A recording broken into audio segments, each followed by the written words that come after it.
Bismillahirrahmanirrahim. Terdengar suaranya? Jelas?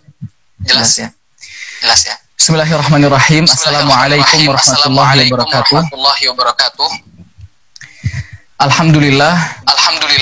Wassallallahu wasallam wa baraka ala abdihi wa rasulihi Muhammad wa ala alihi wa sahbihi wa man tabi'ahum bi ihsanin ila yaumiddin wa sallama tasliman katsiran amma ba'du. Teman-teman yang semoga dirahmati Allah Subhanahu wa taala. Alhamdulillah kita bersyukur kepada Allah Subhanahu wa taala dengan nikmatnya yang begitu banyak kepada kita.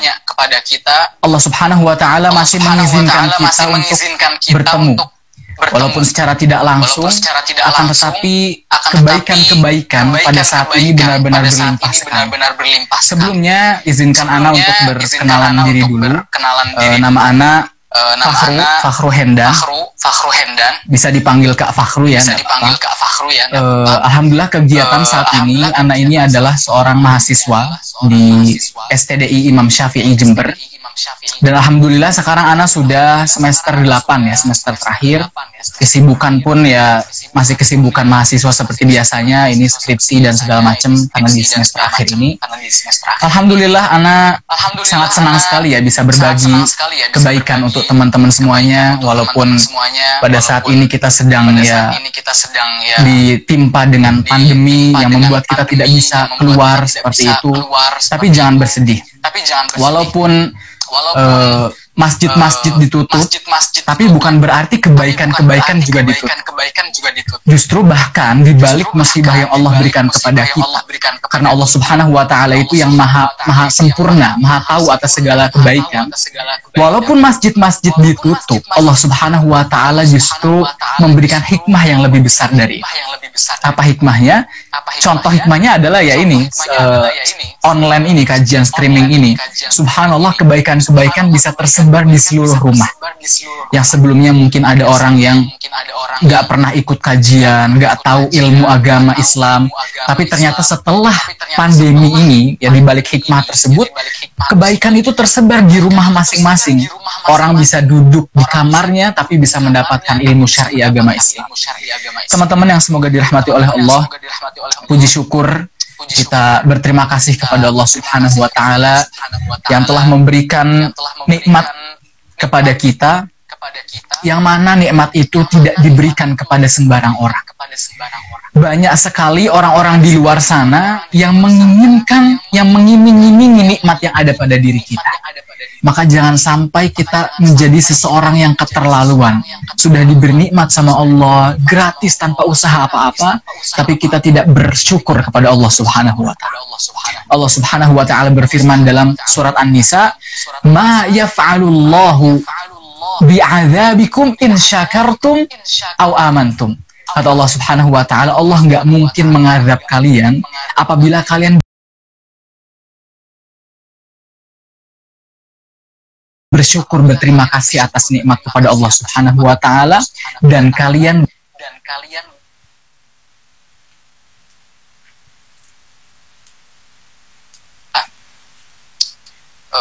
berbahagia ini. Ana benar-benar bahagia sekali ya bisa menyebarkan kebaikan kepada antum semuanya dengan tanpa merasa lebih tinggi atau apapun. Mungkin juga kakak-kakak di sana banyak yang lebih tinggi pengalamannya, mungkin umurnya juga, pengalamannya, ilmunya lebih tinggi dari Ana. Tapi karena tugas sebagai seorang muslim ya menyebarkan kebaikan untuk agama Islam, maka itu adalah kewajiban bagi kita masing-masing. Teman-teman yang semoga dirahmati oleh Allah Subhanahu wa taala, tema kita pada saat ini adalah kebahagiaan yang selama ini kita cari. Teman-teman yang semoga dirahmati oleh Allah, manusia itu dikenal sebagai makhluk yang berbeda. Jadi manusia ini dikenal makhluk yang gak pernah sama satu sama lain. Bahkan ketika ada seorang yang kembar pun yang mukanya benar-benar sama, pasti ada perbedaan antara kedua. Ima itu dari perbedaan pola pikir, ya, perbedaan keinginan, perbedaan sikap, perbedaan akhlak, etika, apapun itu, hobi segala macam, pasti ada bedanya. Tapi tahukah kita bahwa ada satu kesamaan yang menyebabkan manusia yang makhluk berbeda ini sama semua? Apa itu? kesamaan itu adalah yang akan kita bahas saat ini, yaitu tentang kebahagiaan. Semua manusia di muka bumi ini sepakat bahwa mereka mencari yang namanya kebahagiaan. Bahkan lebih dari itu, bukan hanya manusia, tapi semua makhluk di muka bumi ini sepakat untuk mencari kebahagiaan. Bahkan binatang, tumbuh-tumbuhan, semuanya mereka mencari makan, bernafas, bertahan hidup untuk mencari kebahagiaan itu. Maka teman-teman, Ana ucapkan beruntung untuk antum semuanya pada kesempatan kali ini. Satu hal yang dicari-cari oleh semua makhluk akan kita bahas pada kesempatan yang semoga dirahmati oleh Allah Subhanahu wa taala ini. Teman-teman yang semoga dirahmati oleh Allah Subhanahu wa taala, kita tadi udah sepakat ya bahwa kita semuanya mencari yang namanya kebahagiaan tersebut. Pertanyaannya, masuk akal tidak ketika seseorang mencari sesuatu, akan tetapi ia tidak tahu di mana tempat sesuatu? Jawabannya pasti tidak masuk akal. Pasti ketika seseorang ingin mencari apapun itu, dia harus tahu di mana tempatnya, di mana tempat asal muasal yang ia cari tersebut. Nah, sekarang pertanyaannya, tadi kita sudah sepakat nih bahwa kita pengen mencari kebahagiaan, pengen tahu kebahagiaan. Kita harus tahu di mana tempatnya. Pertanyaannya, di mana sih tempat kebahagiaan itu? Pernah terbesit nggak? Kita pengen mencari kebahagiaan, tapi di mana tempatnya? Kita harus tahu. Seperti permisalan ada seseorang meminta temannya untuk mencarikan pena miliknya. Dia berkata, "Akhi, tolong ambilkan pena milik ana." Terus temannya bertanya, "Di mana tempatnya?" Kita jawab, "Ya nggak tahu, kamu cari aja, yang penting kalau seketemunya kasih ke ana."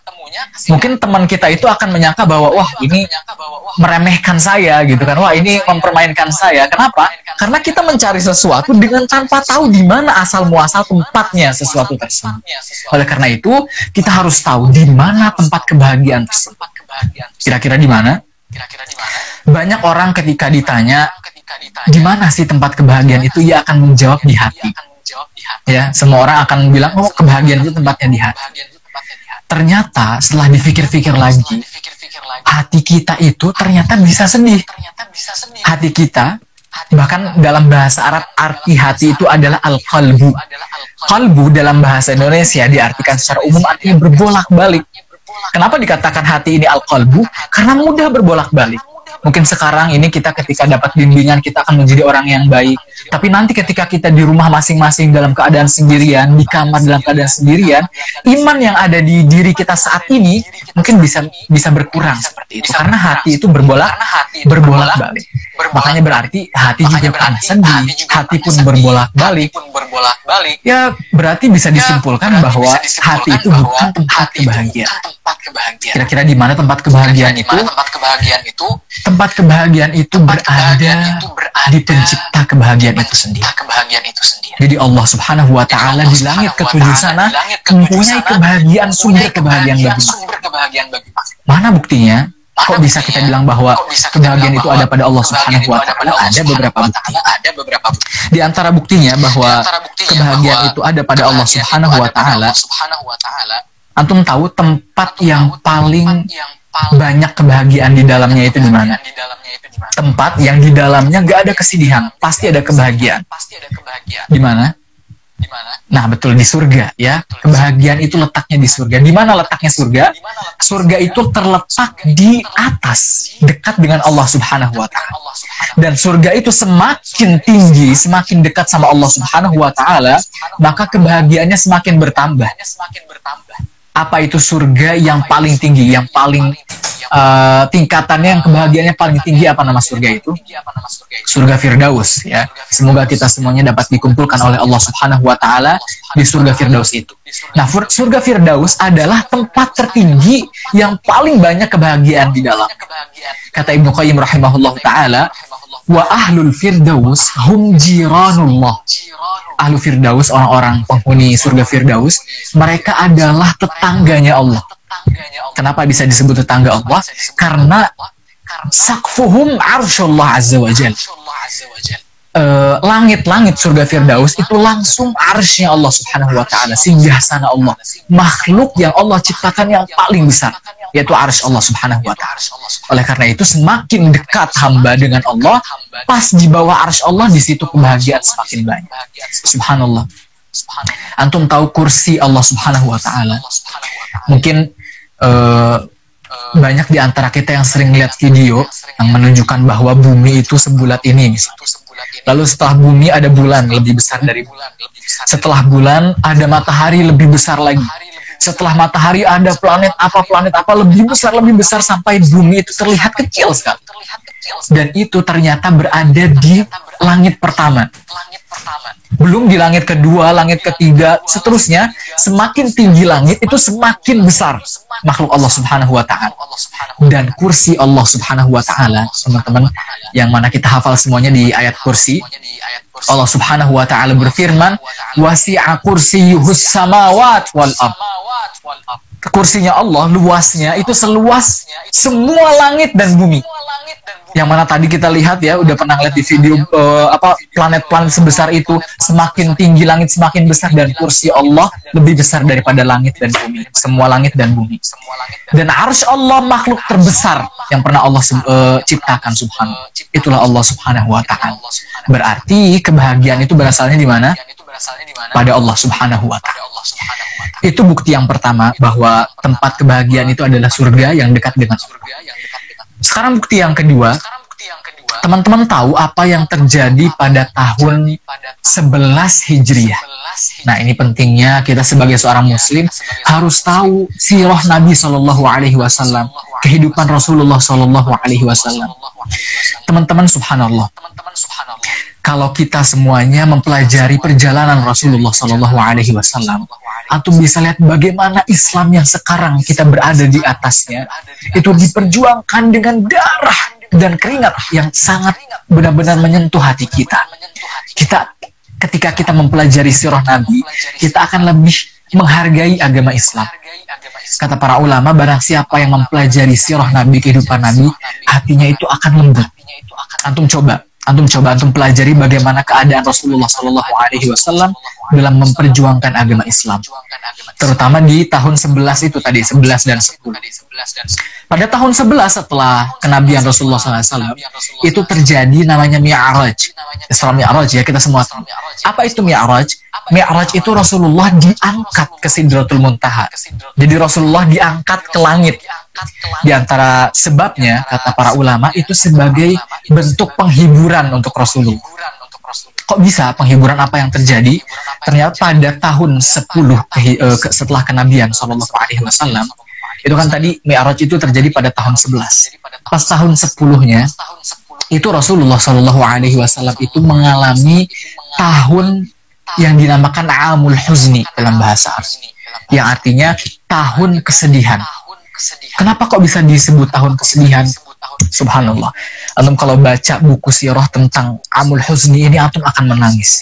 Karena perjuangan Rasulullah Shallallahu Alaihi Wasallam pada tahun itu benar-benar menyayat hati kita. Yang mana pada tahun itu istri kesayangan Rasulullah Shallallahu Alaihi Wasallam, yaitu Khadijah, istri yang paling pertama ia nikahi, yang paling ia sayangi juga, meninggal. Bagaimana istri yang pertama ia sayangi meninggal, bagaimana perasaan Rasulullah SAW. Itu yang pertama. Lalu yang kedua, pada tahun ke-10 itu paman Nabi Shallallahu Alaihi Wasallam. Siapa nama paman Nabi Shallallahu Alaihi Wasallam? Kalau misalnya antum yang lihat anak ini nggak tahu siapa paman Nabi Shallallahu Alaihi Wasallam, maka kita harus menyalahkan diri kita. Bagaimana mungkin seorang muslim mengaku agamanya Islam, yang mana agamanya itu diperjuangkan oleh Rasul, tapi dia tidak tahu nama paman Rasulullah. Paman Rasulullah Sallallahu Alaihi Wasallam itu adalah satu-satunya orang yang dapat menjaga Rasulullah Sallallahu Alaihi Wasallam dari siksaan kaum Quraisy. Yang mana siksaan kaum Quraisy itu, jamaah, belum pernah ada dalam sejarah dunia orang yang menyiksa seseorang lebih pedih daripada kaum Quraisy. Jadi kaum Quraisy itu adalah siksaannya yang mereka lakukan kepada kaum muslimin, itu dalam sejarah siksaan yang paling sadis, yang paling pedih. Subhanallah, ketika Abu Thalib, paman Rasulullah SAW itu masih hidup, Rasulullah dijaga oleh pamannya dari siksaan kaum Quraisy. Tapi ternyata pada tahun 10 setelah kenabian itu, Abu Thalib meninggal dalam keadaan tidak beriman kepada Rasulullah SAW, tapi dia meninggal. Lalu apa yang terjadi? Setelah satu-satunya orang yang dapat menjaga Rasulullah dari siksaan kaum Quraisy meninggal. Pada saat itu, tahun ke-10, kaum Quraisy semakin menjadi-jadi menyiksa orang muslim. Akhirnya kaum muslimin diboikot. Gak boleh makan yang biasanya dikasih makan minum dari mereka, kaum Quraisy, kaum kufar Quraisy. Kaum muslimin pada saat itu gak bisa makan, gak bisa minum. Semua kehidupan mereka diboikot, ditutup. Akhirnya kaum muslimin diusir ke padang pasir dalam jangka waktu 3 tahun dengan tanpa minum, tanpa makan. Mereka tinggal di mana? Di padang pasir. Atap mereka cuma dikasih kayu sama kain warna putih untuk menjaga diri mereka dari panasnya sinar matahari yang benar-benar terik di Arab Saudi sana. Subhanallah, selama 3 tahun.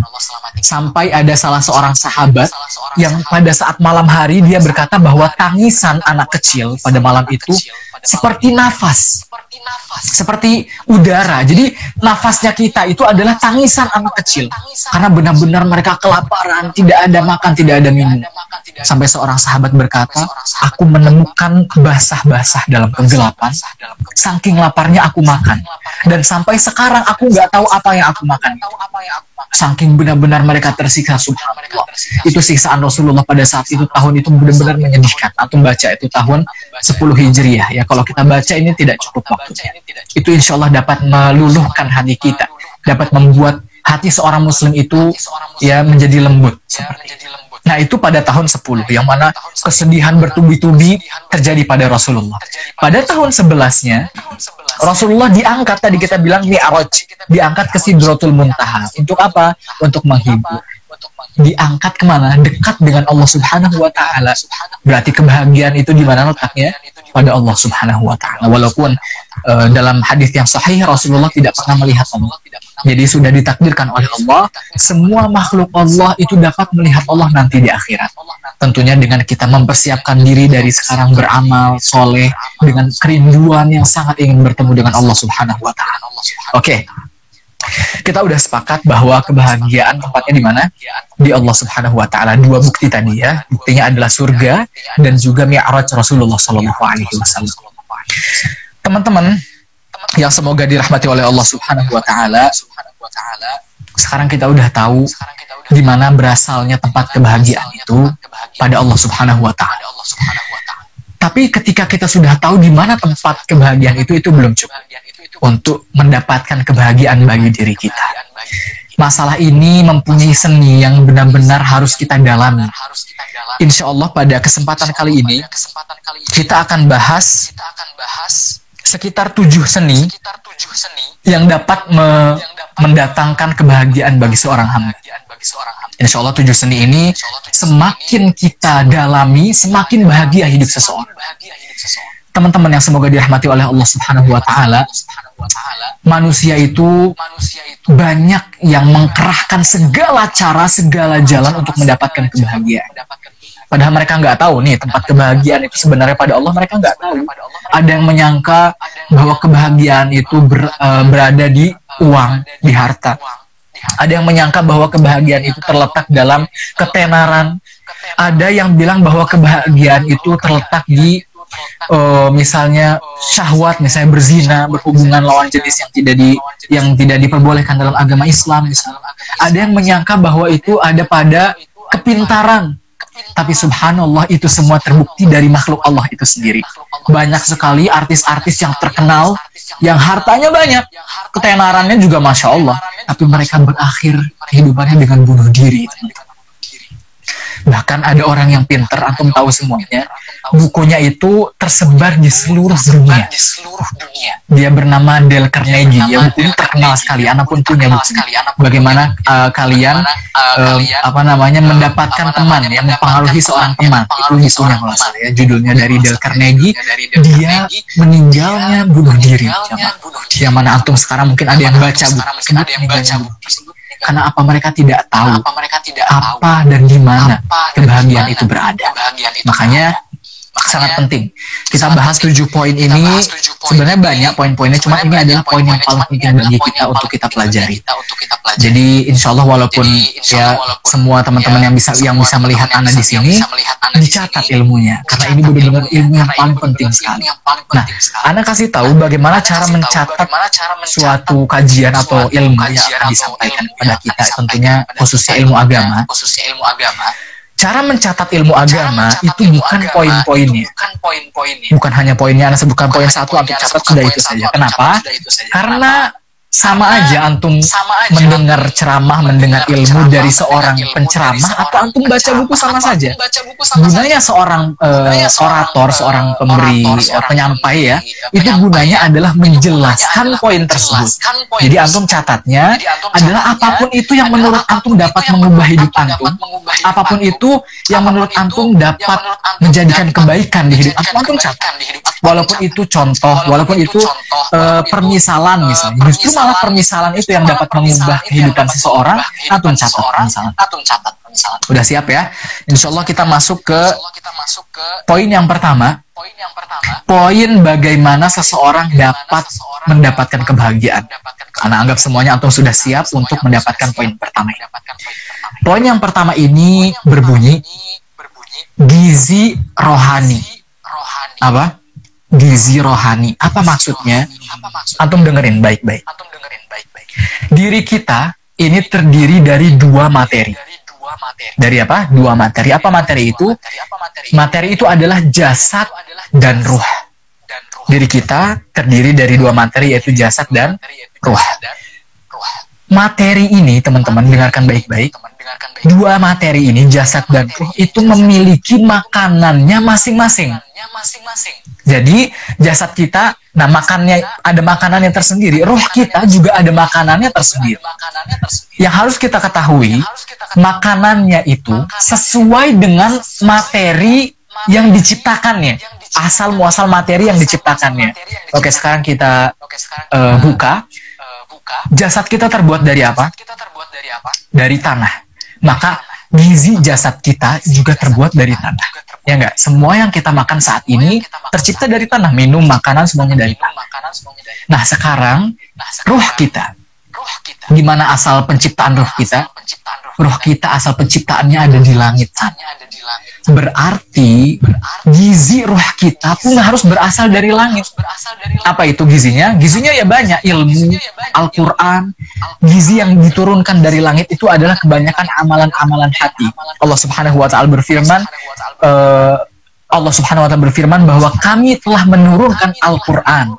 Menurunkan Al-Quran dari mana? Dari langit. Berarti Al-Quran itu adalah gizi ruh kita. Ruh kita tercipta dari mana tadi? Dari langit. Maka makanannya, gizinya juga sesuai dari tempat muasalnya ruh kita tersebut. Berarti kita sudah paham ya, bahwa masing-masing dari materi di diri kita, jasad makanannya ada sendiri, dari tempatnya sendiri, yaitu dari bumi. Ruh penciptaannya dari langit, maka makanannya juga harus dari langit. Makanya banyak dari kita yang salah kaprah, salah paham. Ketika ruhnya teriak, ruhnya haus, minta gizi, minta makanan. Tapi malah kebanyakan dari kita dikasih makannya jasad, bukan ruhnya. Antum pernah ngerasa nggak bahwa Ana galau nih, teman-teman. Ana ngerasa bahwa hati Ana sempit, nggak tahu kenapa. Yaudah kita makan yuk ke restoran. Yang dikasih makan apanya? Jasadnya. Padahal yang haus apanya? Ruhnya teriak minta makan, minta gizi. Tapi yang dikasih makan malah jasadnya. Kita katakan tadi gizi ruh adalah yang turun dari langit. Yang turun dari langit itu tadi Al-Quran, ilmu, berzikir, ya, terus amalan-amalan hati. Antum harus tahu apa itu amalan-amalan hati. Di antaranya adalah istighfar, ya, takut kepada Allah, meminta ampun. Hati kita takut sama Allah. Yang takut itu apa? Hati kita. Terus juga kita ar-raja, kita meminta, mengharap kepada Allah Subhanahu wa Ta'ala. Terus juga kita bersyukur kepada Allah Subhanahu wa Ta'ala, juga amalan hati. Makanya terkadang kalau hati kita itu galau segala macam, itu ternyata banyak amalan-amalan hati yang tidak diamalkan. Amalan-amalan dari langit yang tidak diamalkan. Al-Quran tidak pernah kita baca.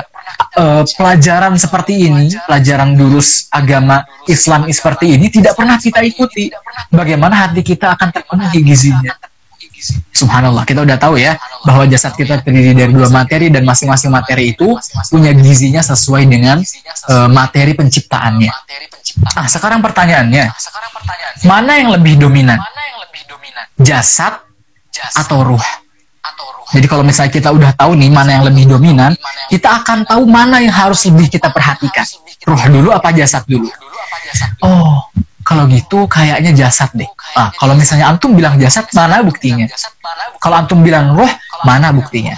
Ternyata yang benar, yang mendominasi dari jasad dan ruh ini adalah ruh.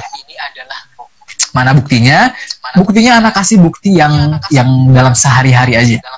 Buktinya diantaranya adalah ketika antum tidur ya berbaring di kasur. Itu kalau antum berbaring tapi antum nggak tidur. Jadi jasad antum istirahat di kasur istirahat, tapi antum semalaman nggak tidur. Jadi tidur itu teman-teman, Allah Subhanahu wa taala berfirman dalam surat Az-Zumar, ternyata ketika kita tidur ayat 42 ya. Ketika kita tidur itu ruh kita diangkat sama Allah. Surat Az-Zumar ayat 42, Allah Subhanahu wa taala berfirman, Allahu yatawaffal anfusa hina mautiha wallati lam tamut fi manamiha. Allah itu mengambil ruh seseorang yang ketika ia tidur. Allati lam tamut fi manamiha. Yang mana orang itu belum mati tapi dia lagi tidur. Itu ruhnya diangkat sama Allah. Wallati lam tamut fi manamiha. Dan juga orang ana ulang lagi ayatnya, Allahu yatawaffal anfusa hina mautiha wallati lam tamut fi manamiha. Allah mengambil ruh seseorang yang meninggal dan juga yang tidak meninggal ketika ia tidur. Nah, ketika ia tidur juga diambil rohnya. Lalu ayat selanjutnya berbunyi, fayumsikul lati qada 'alaiha al-maut wa yursilul ukhra ila ajalin musamma. Maka Allah Subhanahu wa taala melepas ruh yang Allah tadi pegang itu kepada orang-orang yang tidak ditakdirkan kematian kepadanya. Jadi ketika kita tidur kan ruh kita diambil sama Allah. Lalu ketika kita bangun itu ternyata Allah masih menakdirkan dikasih lagi ruhnya untuk kita. Karena apa? Karena ada juga orang-orang yang dipegang sama Allah ruhnya gak dikasih lagi. Jadi ketika ia tidur ia meninggal, sudah sampai ia meninggal. Subhanallah. Makanya kita memohon kepada Allah Subhanahu wa taala untuk diberikan husnul khatimah, diberikan akhir hidup yang baik. Nah, itu bukti yang pertama. Jadi ketika antum tidur, walaupun antum istirahat badannya, tapi ruhnya nggak pergi, capeknya antum nggak hilang. Antum begini semalaman di kasur tuh, sampai tahu-tahu subuh nggak hilang capeknya, karena ruhnya belum keluar. Jadi yang mendominasi di mana di sini, ruh apa jasad? Jawabannya adalah ruh yang mendominasi. Itu bukti yang pertama. Bukti yang kedua. Contoh kajian. Antum pernah kajian di masjid atau dimanapun itu, atau di kelas antum lagi belajar. Pernah nggak antum ngelihat ada orang main bola sambil ngantuk? Jadi dia lagi nendang bola sambil tidur sampai ngorok. Pernah nggak? Jawabannya nggak pernah. Tapi antum pernah nggak ngelihat lagi kajian tapi dia tidur? Padahal kalau pakai akal kita, capean mana? Kajian cuma duduk sama lari-larian main bola. Lebih capean mana jasadnya? Pas main bola. Tapi kok lebih capek? Kenapa? Karena pas suatu kajian itu roh kita yang bekerja itu roh kita. Ketika kita kajian, tahu-tahu roh kita mudah capek ngantuk, itu sebabnya. Berarti roh kita yang mendominasi. Contoh lain, ketika kita meninggal, yang diangkat sama Allah itu roh apa jasad? Jawabannya adalah ruh. Ruh kita yang diangkat. Jasadnya ditaruh di mana? Ditaruh di dunia sama Allah. Berarti ruh kita yang mendominasi. Contohnya banyak, teman. Contoh lain lagi masih ada terakhir. Contoh anak kecil, anak kecil antum punya, misalnya antum melihat anak kecil, antum tes sama anak kecil itu. Antum cubit atau antum lempar-lempar dengan keras ya, bukan tanpa membahayakan tentunya. Tapi kadang-kadang dilempar-lempar itu kan lebih sakit ya. Dilempar-lempar tapi dalam konteks senang. Oh, Masya Allah, lucunya anak ini dilempar-lempar. Anak itu nggak nangis. Tapi ketika antum cubit pelan-pelan kecil aja, kamu nakal, dicubit bentar kecil, dia nangis. Tapi dalam konteks lagi marah gitu ya, ternyata dia nangis. Kenapa? Kalau masalah jasad yang mendominasi, sakitan mana dilempar-lempar sama dicubit kecil? Dilempar-lempar. Tapi ternyata ruhnya pada anak kecil itu merasa terancam. Maka anak kecil itu merasa bahwa cubitan yang kecil itu terasa lebih sakit karena ruhnya yang mendominasi. Berarti kita sudah tahu tadi gizinya masing-masing dari materi ini dan mana yang mendominasi dari dua materi ini. Berarti kita harus lebih memperhatikan roh kita, teman-teman. Harus lebih sering memberi gizi untuk apa? Untuk roh kita. Baik. Teman-teman yang semoga dirahmati oleh Allah Subhanahu wa taala. Makanya kita ini berhak ya, anak katakan sekali lagi, kita ini berhak untuk merasakan kelezatan beribadah. Antum mungkin pernah merasakan suatu hari antum sholat itu khusyuk banget. Antum merasa benar-benar dekat sama Allah. Kenapa? Kenapa pertanyaannya? Jawabannya karena pada saat itu ruh antum itu sedang banyak gizinya. Ruh antum sedang terpenuhi makanan. Kita tuh berhak untuk khusyuk. Antum pengen gak sih merasakan manisnya iman? Pengen gak merasakan manisnya agama Islam? Antum tahu ya, muadzin Rasulullah SAW siapa itu? Bilal bin Rabah. Bagaimana Bilal bin Rabah itu ketika saat itu dicambuk oleh kaum Quraisy. Tadi anak katakan bahwa gak ada dalam sejarah siksaan yang lebih pedih daripada kaum Quraisy. Dicambuk sampai badannya itu seperti parit besar-besar. Bukan hanya dicambuk, Bilal bin Rabah ditidihi batu yang berkali lipat beratnya daripada badan. Kenapa kok bisa ditindihin, disiksa seperti itu? Cuman satu. Sama kaum Quraisy, Bilal bin Rabah disuruh bilang, demi Lata, demi Uzza. Siapa itu Lata Uzza? Lata Uzza itu adalah sesembahan kaum Quraisy. Disuruh bersumpah, udah selesai, nggak bakal disiksa. Tapi ternyata Bilal bin Rabah nggak mau. Dia berkata, ahadun ahad, kata Bilal. Ialah yang maha satu, ialah yang maha satu. Diulang-ulang kalimat itu walaupun ditindihi batu yang berkali lipat beratnya dari badan. Ketika itu, ada salah seorang sahabat bertanya pada Bilal, wahai Bilal, mengapa kamu pada saat disiksa oleh kaum Quraisy, pada Abu Jahal waktu itu yang menyiksa ya, kenapa kamu nggak bilang demi Lata, demi Uzza aja, bersumpah dengan nama patung itu? Kenapa nggak bilang udah kamu bersumpah selesai urusannya, kamu nggak bakal disiksa? Terus kenapa kok kamu bisa bertahan dalam siksaan itu? Seorang sahabat ini bertanya kepada Bilal. Lalu Bilal bin Rabah menjawab dengan perkataan yang ditulis dengan tinta air mata. Apa kata Bilal? Bilal berkata, manisnya iman mengalahkan rasa sakit yang disiksa, yang diberikan kepadaku oleh kaum Quraisy itu. Manisnya apa? Manisnya iman. Ternyata ruh yang walaupun disiksa seperti itu jasadnya, ketika ruh sudah mendominasi, tadi sudah kita katakan, itu rasa sakit itu tidak terasa, jemaah. Karena Bilal itu merasa bahwa hatinya itu benar-benar dipegang oleh Allah Subhanahu wa taala. Mau disiksa apapun, Allah Subhanahu wa taala ahadun ahad. Kita berhak, jemaah, untuk merasakan kekhusyuan manisnya iman tersebut. Kita berhak.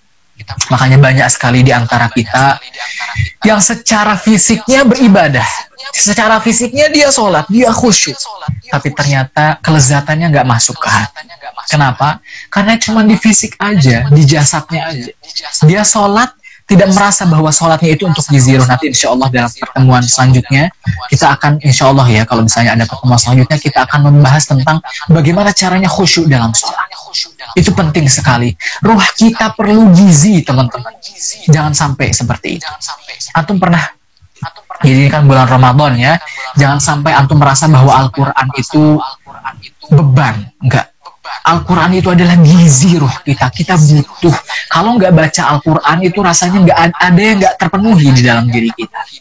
Karena Allah Subhanahu wa taala menciptakan manusia itu dengan fitrah. Fitrah, tahu ya, fitrah itu bawaan dari Allah Subhanahu wa taala. Fitrah bahwa di hatinya itu ada ubudiyah. Ada gizi meminta fitrah untuk beribadah kepada Allah Subhanahu wa taala. Ketika fitrah ubudiyah itu tidak terpenuhi, maka hatinya akan tersiksa, itu hatinya akan terasa benar-benar kering, ada yang salah, tapi nggak tahu, nggak ada masalah apa-apa, tapi galau, sempit, segala macam, karena ubudiyahnya itu tidak terpenuhi. Antum harus baca Al-Quran, karena itu benar-benar apa? Kebutuhan bagi hati kita, bukan kewajiban aja, bukan beban, bukan segala macam, tapi kita butuh. Antum ngelihat nggak, kalau misalnya antum lihat di video-video di TV ya, yang mana ya pada tahun ini Allah Subhanahu wa taala mentakdirkan kita untuk tidak sholat di masjid ya. Tapi pada video-video itu, orang-orang ketika sholat tarawih, imamnya sedang witir berdoa, makmumnya itu berderai, air mata menangis. Di sisi lain, ada orang-orang yang malam-malamnya dihabiskan waktu dengan syahwat, minum-minuman keras, tertawa, segala macam ya. Tapi subhanallah, apa yang terjadi ketika keesokan harinya? Keesokan harinya orang yang semalaman tadi nangis, terawih segala macam, besoknya tuh hatinya tuh plong, bahagia, masya Allah. Padahal semalaman dia apa? Dia menangis semalaman. Sedangkan yang satu lagi yang semalamannya dia tertawa, minuman keras, syahwat segala macam, tapi keesokan harinya. Antum tahu bahwa syahwat itu bukan kebahagiaan. Syahwat itu adalah iming-iming dari setan.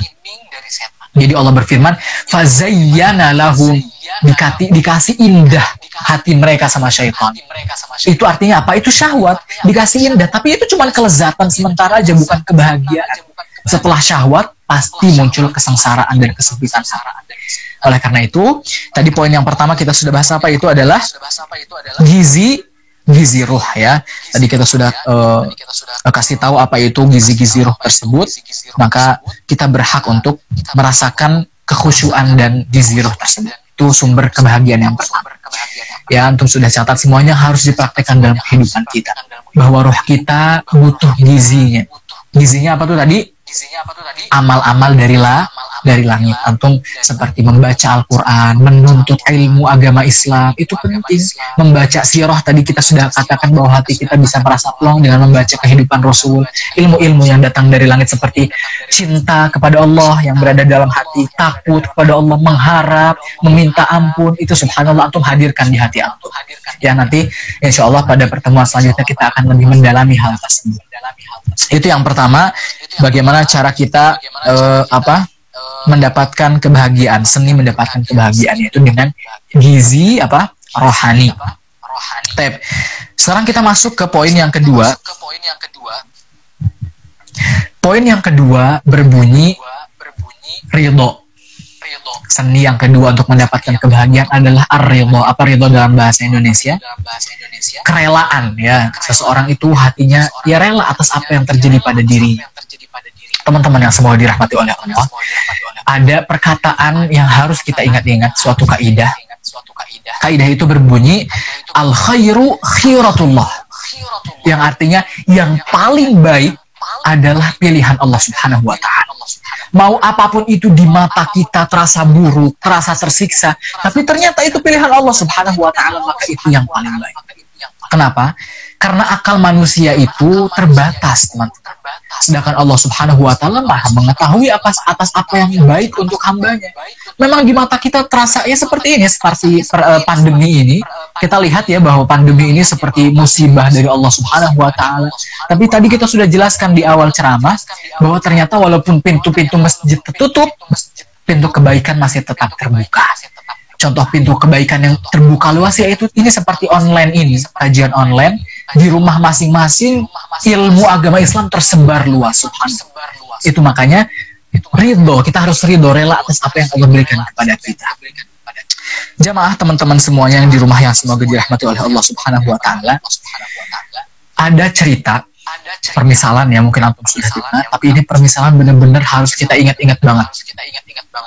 Permisalan itu berbunyi, ada seorang nelayan yang kerjaannya setiap hari memancing ikan, cuma 2 ikan aja.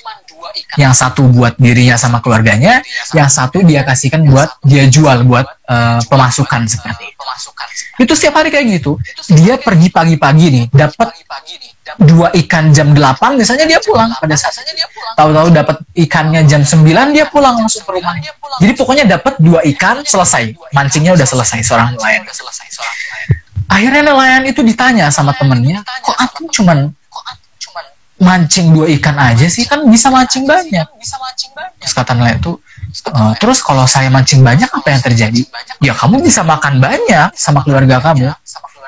Terus ya kamu bisa punya ikan banyak, bisa lebih kenyang sama keluarga kamu. Terus ya kamu bisa beli kapal baru nanti kan dari hasil ikan tersebut. Terus ya kamu bisa beli kapal lagi yang banyak, bisa kapal yang banyak lagi terus dapat kapal lagi terus, dapat ikan yang banyak terus, kamu bisa membangun toko di pasar yang banyak terus kamu bisa dapat toko yang banyak terus ditanya terus kata temannya terus kamu bisa bahagia dengan itu semua. Kata nelayan itu, akhi, saudaraku, ana udah bahagia sekarang. Subhanallah. Bahkan dengan kebahagiaan itu nggak terletak dari apa-apa kecuali dengan keridhaan. Ana udah bahagia dengan ridho yang Allah berikan kepada ana. Mau 2 ikan, ana bahagia. Tentu di sini nggak ada larangan ya, mau kita mencari mencari harta, nggak apa-apa. Tapi asalkan itu milik Allah, bukan antum taruh di hati antum. Semuanya Allah Subhanahu wa Ta'ala berfirman ini, dengarkan. Jadi hukum asal segala sesuatu yang kita miliki itu milik Allah, untuk Allah. Allah Subhanahu wa Ta'ala berfirman dalam surat Al-Qasas, "Wabtaghi fima atakallahu daral akhirah wa la tansa nasibaka minad dunya." Kata Allah, dan carilah apa yang Allah berikan untukmu untuk kehidupan akhirat. Jadi hukum asalnya apa yang kita punya untuk apa? Untuk kehidupan akhirat. Baru Allah Subhanahu wa Ta'ala berfirman, "Wala tansa nasibaka minad dunya." Jangan lupakan bagian kamu, bagian dunia untukmu. Jadi bagian dunia, kehidupan dunia ini cuma jangan lupa aja deh buat kehidupan kita. Tapi semua yang kita miliki kita kasihkan untuk siapa? Untuk Allah Subhanahu wa Ta'ala. Itu adalah ridho. Subhanallah, kalau antum udah punya ridho, enak. Ya seperti inilah kehidupan kita di bulan Ramadan ini. Jangan pernah mengeluh. Jangan pernah ngeluh.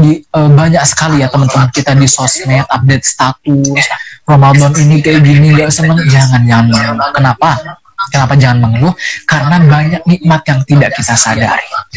Kalau kita pikir-pikir ya teman-teman, nikmat apa nih? Misalnya anak kasih pertanyaan kepada antum. Tolong pikirkan musibah apa yang antum alami dalam seminggu ini. Antum bisa jawab nih. Oh, waktu itu anak pernah kecemplung got hari Senin. Terus hari Rebonya anak kecipretan mobil. Terus hari Jumatnya anak kejatuhan kotoran ini misalnya burung misalnya. Itu antum ingat semua musibah yang antum alami, antum ingat. Tapi kalau pertanyaannya diubah, sebutkan nikmat Allah apa yang ada pada diri antum dalam jangka waktu sejam ini. Niscaya antum bakal bingung. Oh iya ya, nikmat apa aja? Pasti banyak. Nikmat Allah itu tidak terhitung pada diri kita. Jangan pernah menyakiti apa yang Allah berikan kepada kita dengan tidak bersyukur kepada Allah Subhanahu wa Ta'ala. Harus ridho apapun yang Allah berikan kepada kita, harus ridho. Yang mana Rasulullah Shallallahu Alaihi Wasallam bersabda, "Faman radiya falahur ridho." Barang siapa yang ridho atas ketetapan Allah, maka baginya ridho. Perhatikan selanjutnya hadisnya berbunyi apa? "Waman sakhita falahus." Kata Allah. Dan barang siapa yang murka, tidak terima atas nikmat Allah, maka baginya kemurkaan. Subhanallah. Bisa jadi kita tidak tahu cobaan yang Allah berikan kepada kita itu gara-gara kita nggak ridho sama apa yang Allah berikan kepada kita.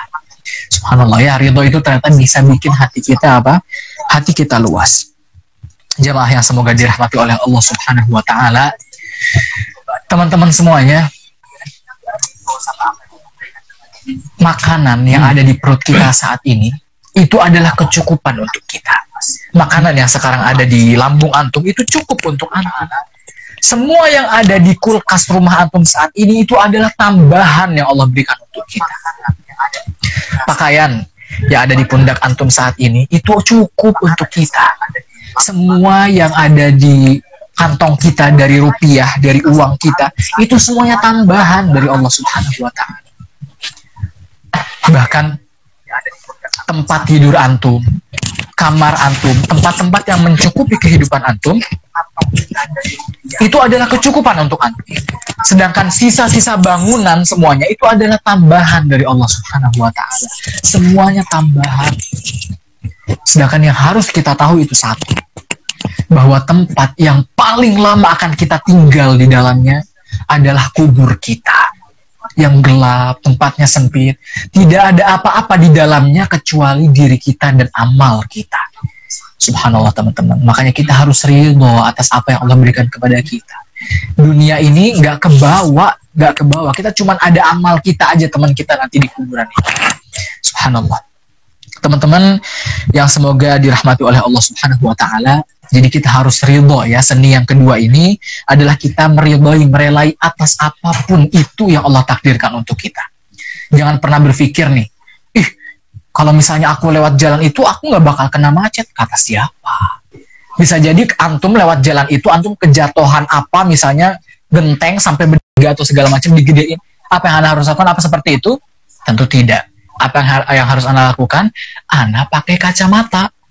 Mata Anda burem, bukan disuruh diubah dari sumbernya, tapi mata Anda yang pakai kacamata.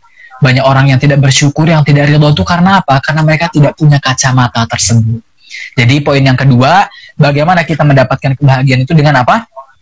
Dengan kita meridhoi atas apa yang Allah berikan kepada kita. Baik. Teman-teman yang semoga dirahmati oleh Allah Subhanahu wa Ta'ala, itu adalah poin yang kedua, bagaimana seni untuk mendapatkan kebahagiaan. Kita masuk ke poin yang ketiga. Poin ketiga itu berbunyi memaafkan. Jadi memaafkan seluruh orang-orang yang pernah berbuat salah kepada kita, kita maafkan. Teman-teman, ada orang yang hidupnya itu penuh dengan dendam, penuh dengan kebencian. Tapi setelah ia memaafkan, ia mengambil keputusan bahwa saya akan memaafkan seluruh orang yang menyakiti saya.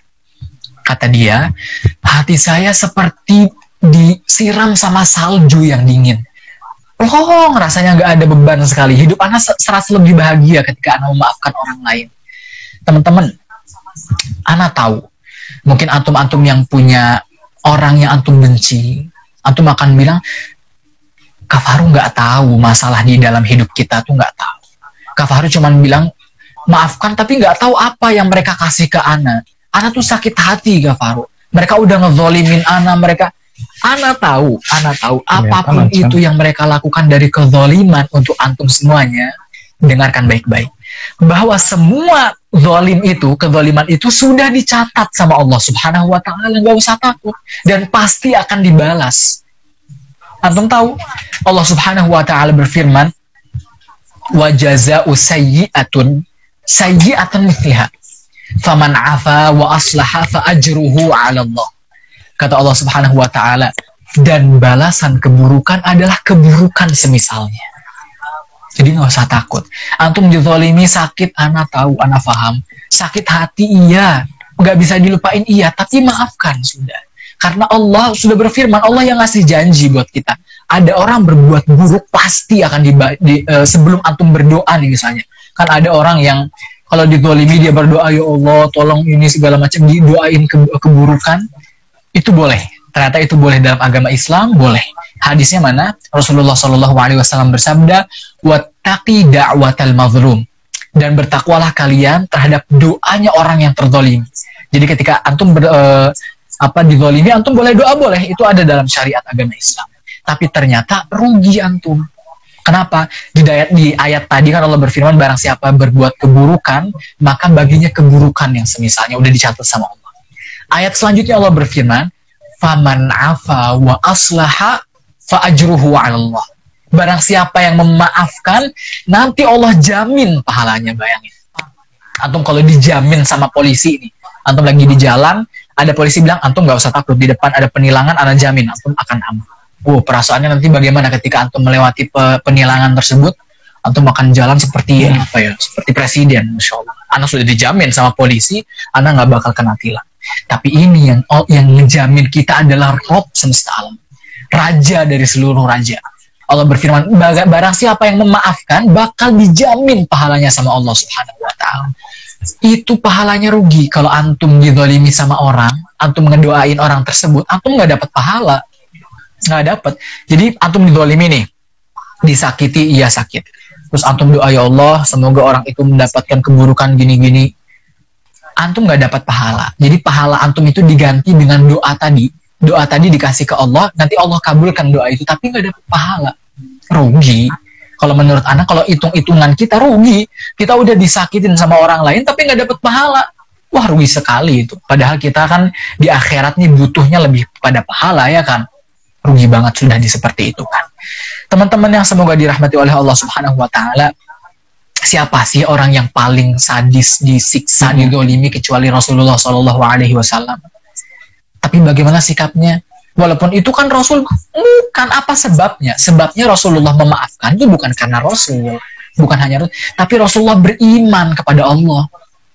Rasulullah tahu bahwa nanti di akhirat ada yang namanya pahala, ada yang namanya dosa. Makanya kita ini harus koreksi diri. Kita ini percaya nggak, beriman nggak bahwa ada yang namanya pahala, ada yang namanya dosa, beriman nggak? Kalau kita belum beriman, hati-hati. Antum bisa parah nanti. Ujung-ujungnya nanti pertanyaannya mau masuk surga yang mana antum? Tuhan Allah yang mana yang antum sembah kalau antum tidak percaya sama pahala dan dosa? Bahwa nanti ada pahala, ada dosa. Makanya kalau misalnya anak kasih tahu ke antum ya, kasih permisalan, antum dizolimi sakit, iya dizolimi sakit. Tapi antum tahu bahwa ketika antum memaafkan antum dapat pahala, anak kasih permisalan. Permisalannya adalah ada perusahaan. Perusahaan itu bilang kepada pegawainya, barang siapa yang ketika dizolimin sama orang lain atau dicaci, maka akan ditambah gajinya. Dia akan dikasih gaji tambahan.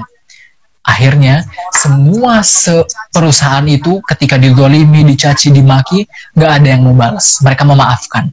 Untuk apa? Untuk gaji tambahan. Nah sekarang antum ketika memaafkan antum dapat pahala. Permasalahannya itu tadi, antum beriman terhadap pahala apa enggak? Kalau antum lebih memikirkan bahwa uang itu lebih berharga daripada pahala, antum yang masalah. Bahwa pahala itulah yang lebih kita butuhkan, teman-teman. Dizolimi sakit, iya, udah Allah balas kok. Allah nggak buta, Allah nggak tuli. Semua yang mereka zolimi kepada kita sekarang, kita maafkan semuanya. Ya, jadi semua yang nonton Ana saat ini harus punya keputusan di hati masing-masing. Apapun, siapapun, kapanpun, dimanapun yang telah menzolimi Ana maafkan mereka.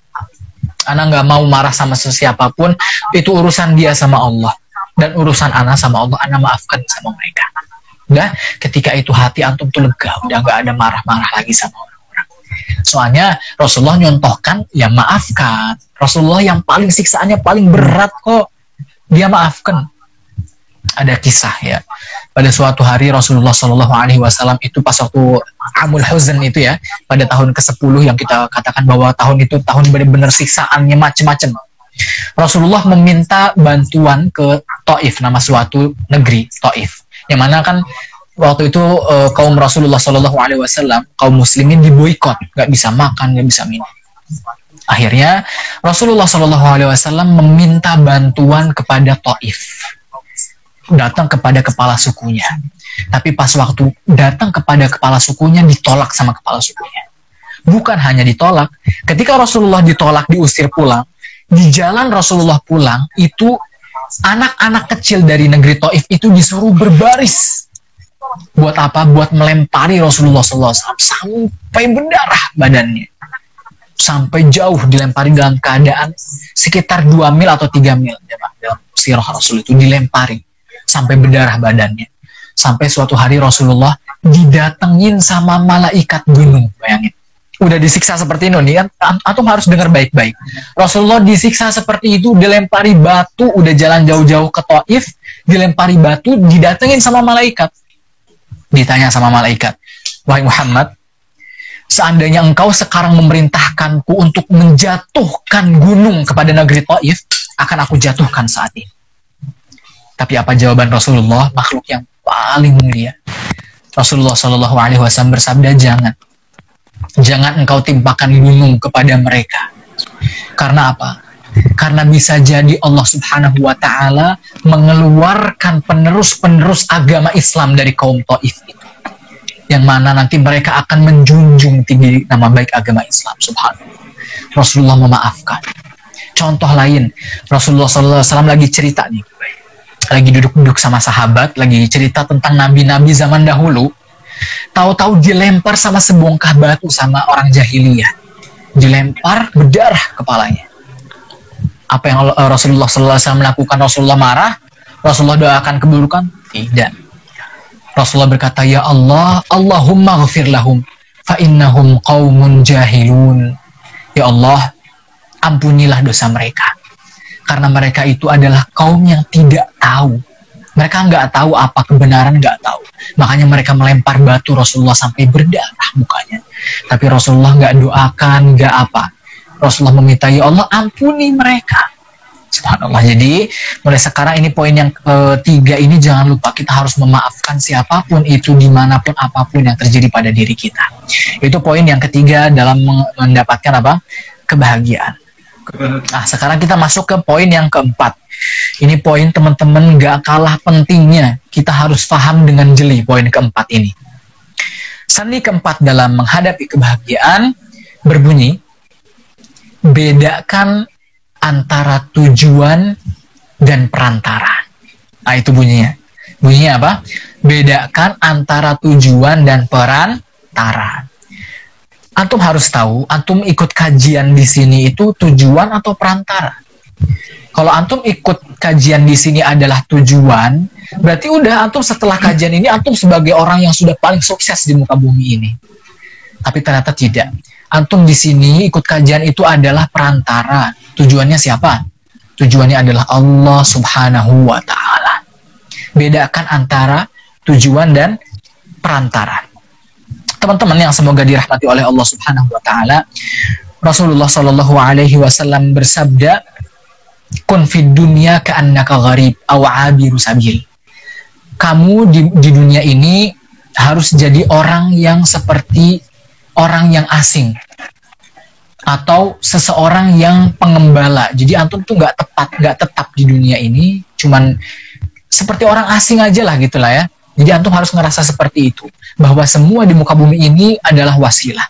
Tujuan kita adalah Allah Subhanahu wa Ta'ala. Anak kasih contoh. Ada orang bilang ke Ana, nanya, Kak, Ana ini sudah berbakti kepada orang tua Ana. Ana sudah berbuat baik kepada kedua orang tua Ana, tapi orang tua Ana malah nggak baik sama Ana. Orang tua Ana malah berbuat buruk, berbuat kasar kepada Ana. Apa yang Ana harus lakukan, kata dia. Kira-kira kalau ada orang begini, apa jawaban kita? Kita jawab balik dengan pertanyaan. Pertanyaan itu kita tanyakan lagi sama orang itu. Ya akhi, antum itu sebenarnya apa tujuan antum dalam birrul walidain, dalam berbakti kepada kedua orang tua? Orang itu tak kaget. Iya juga ya, tujuan anak. Jawabannya, tujuan antum dalam berbakti kepada kedua orang tua adalah Allah. Karena Allah yang memerintahkan antum. Mau orang tua antum berbuat baik sama antum atau tidak, itu bukan masalah. Tujuan ana adalah Allah, perantaranya adalah dengan berbakti kepada kedua orang tua. Apapun selain itu nggak masuk dalam kehidupan kita. Jadi contoh lain, itu contoh ya. Contoh lain, anak kasih contoh yang nyata lah ya. Ini mungkin menjadi poin terakhir ya Kak ya, Kak Andi ya. Kira-kira waktunya masih ada nggak? Kira-kira waktunya udah hampir habis ya. Ya, jadi ini menjadi poin terakhir. Insya Allah di poin kesempatan kali ini, poin keempat berbunyi adalah bedakan antara apa tujuan dan perantara. Contohnya, anak kasih contoh pulpen. Misalnya ini ada pulpen. Anak tanya ke antum, akhi, antum punya pulpen. Jadi antum punya pulpen, harganya berapa? Kira-kira 3.000 lah, paling mahal 5.000. Anak tanya ke antum, anak punya teman. Teman anak ini mau beli pulpen antum seharga 200.000. Antum mau jual nggak? Tentu semua kita akan bilang, oh iyalah 200.000. Anak beli 5.000, mau dibeli 200.000, pasti anak bakal jual. Terus anak bilang ke antum, tapi akhi, ada masalah. Masalahnya adalah teman anak yang mau beli pulpen antum itu nggak senyum. Kira-kira antum masih mau beli nggak? Jawabannya oh iya, masih mau beli. Kenapa? Padahal dia nggak senyum loh. Karena tujuan kita adalah uang. Tujuan kita adalah apa? Adalah uang. Anak bodoh amat mau dia nggak senyum, mau jungkir balik, mau nyeblung sumur. Tapi kan yang mau dibeli kan pulpen kita. Mau dibeli pakai uang. Anak dapat uang, tujuannya uang. Sedangkan apapun itu dengan wasilah apa? Dengan perantara jual beli, tujuannya uang. Sedangkan selain di situ kita nggak terpengaruh. Makanya apapun itu ketika kita berbuat baik, berada di tujuan yang benar, Allah Subhanahu wa Ta'ala nggak usah takut. Ketika kita marah nih, kita berbuat kebaikan, lalu orang lain komentar buruk kepada kita, lalu kita marah, itu tandanya kita mengizinkan orang itu mengatur hidup kita. Padahal kan ini hidup-hidup anak. Karena tujuan anak Allah Subhanahu wa Ta'ala, bukan kalian yang komentar-komentar. Ya nggak sih? Ya kan? Kita misalnya lagi di jalan pengen berpapasan dengan seorang muslim. Apa yang harus kita lakukan? Kita bersalam, ya kan, mengucapkan salam. Tapi ternyata pas anak bilang Assalamualaikum, dia nggak jawab. Boro-boro jawab, mukanya malah muka masam. Wow, apa yang harus kita lakukan? Kita marah? Wah, nyebelin dia orang, kita gibahin dia. Enggak. Kita harus biasa aja. Kenapa? Karena tujuan kita adalah Allah. Perantaranya dengan salam itu Allah memerintahkan kita untuk salam. Allah ngasih kebaikan untuk kita memerintahkan. Selain itu nggak ada urusan sama kita. Orang ngegibahin kita nggak usah kepengaruh. Antum denger ya. Hasan Al-Basri, ini insya Allah poin terakhir ya. Hasan Al-Basri seorang ulama pernah digibahin sama orang lain. Ulama yang Masya Allah banyak yang senang. Digibahin sama orang lain. Lalu apa yang dilakukan? Sama Hasan Al-Basri, orang yang ngibahin dia dikasih sekantung kurma, coba dihadiahin. Lalu orang itu, subhanallah ya Syekh Hasan, anak ngibahin antum, lalu antum kasih hadiah ke anak. Terus kata Syekh Hasan Al-Basri, tentu, kenapa? Karena antum sudah ngasih kebaikan antum, ngasih pahala antum ke anak pengen balas nih kebaikan antum dengan memberi kurma ini. Subhanallah, kurang santai apalagi. Tahu-tahu pahalanya pas waktu di hari kiamat muncul di buku catatan kita nanti. Kita nggak ngapa-ngapain, pahalanya ditransfer, digibahin, mau orang digosipin, ditransfer ke kita. Tahu-tahu ketemu aja, kok pahalanya banyak ya di hari kiamat nanti. Oh, ternyata banyak yang ngegibahin kita. Subhanallah. Bahkan ada seorang ulama yang bernama Abdurrahman Mahdi. Dia berkata, kalau seandainya nggak diharamkan mengharap dosa orang lain, ana mengharap untuk semua orang di muka bumi ini menggibahi ana. Kenapa? Karena enggak, ana santai, ana banyak dosa kayak gini, kekurangan pahala, tahu-tahu datang aja pahala ditransfer ke ana, subhanallah. Makanya jangan pernah merasa takut ya, merasa terpengaruh dengan apapun yang diomongkan oleh orang lain selama kita berada dalam kebaikan. Teman-teman, mungkin karena waktunya sudah lewat jauh ya. Terima kasih karena sudah mau menuntut ilmu agama Islam. Insya Allah nanti ke depannya kita akan terus sharing kebaikan-kebaikan, walaupun ini sebenarnya belum selesai, masih ada 3 poin lagi, tapi insya Allah ini cukup untuk memperkaya dan memperluas agama Islam kita. Insya Allah nanti setelah ini ada sesi tanya jawab ya Kak Andi ya di grup WhatsApp. Jadi nanti kita buka waktunya untuk sesi tanya jawab. Nanti antum bisa bertanya di sana. Terima kasih, semoga bermanfaat. Assalamualaikum warahmatullahi wabarakatuh.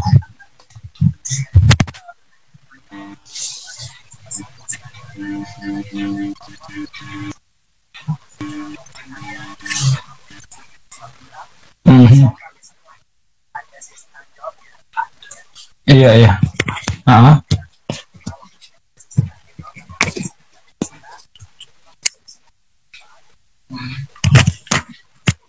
Waalaikumsalam warahmatullahi wabarakatuh. Terima kasih Kak Fahru.